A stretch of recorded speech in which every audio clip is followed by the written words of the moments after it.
দীপেন্দুর একেবারে initial stage, আমি কিছু বলবো না, কিন্তু সেটা আমাদের অঞ্চলেরই ছেলে, সেই জন্যে আমি ওর বেসিকটা জানি। বেসিকটা হচ্ছে অ্যাথলেট, ইজ ভালো গুড অ্যাথলেট। और ये धोनी की हुई जी गजब ग्रिप कैसे SRMB TMT बार की विंग ग्रिप टेक्नोलॉजी सीमेंट के साथ बनाए मजबूत पकड़। Grip is important. যে গুড অ্যাথলেট বলে আমি মনে করি যে অ্যাথলেট হলে যার মধ্যে স্পিড, রান, জাম্প এগুলো আছে, তারা এগুলো তাদের কোচরা ঠিক মতো তাকে কাজে লাগিয়ে মোহনবাগানের উপযোগী করে তুলতে পারবে।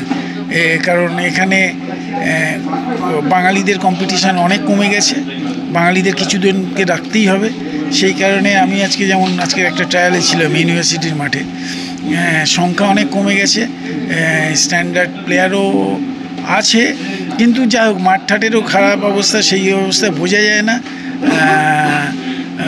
প্লেয়ারের সংখ্যা কমে গেছে, ফলে ইনজুরি যদি না হয়ে যায়, আর পরপর কয়েকটা ম্যাচ যদি একটুখানি খেলে এবং সে সাথে সাথে যদি মোহনবাগান সাকসেস পায়, শুধু খেললেই হবে না, মোহনবাগানের সাকসেসটাও এর সাথে জড়িত আছে, বা মানে success means win, winning combination, এটা যদি থাকে, ফলে ওর কনফিডেন্স অনেক গুণ বেড়ে যাবে। কনফিডেন্স বেড়ে গেলে তখন ও আস্তে আস্তে আরও ওর যে নিজস্ব অনেক কিছু নিজস্বতা আছে, তো সেগুলো তোমরা দেখতে পাবে আগামী দিনে। ভবিষ্যতে কি ওকে জাতীয় দলে দেখতে পাচ্ছ? ডার্বি জাতীয় দলে দেখতে পাচ্ছ? হ্যাঁ, জাতীয় দলে তো থাকা উচিত। যখন সেটা সন্দেশ চলে গেছে টিমে, যাই না, যদি পিওর স্টপার হয়, বেশ জাতীয় দলে একটুও কম্পিটিশান নেই এই মুহূর্তে, জাতীয় দলে কম্পিটিশানই নেই, কোনো স্টপারও নেই জাতীয় দলে, ফিক্স স্টপারও নেই এই মুহূর্তে জাতীয় দলে, ফলে জাতীয় দলে তো আশা করা যেতে পারে। Extra time.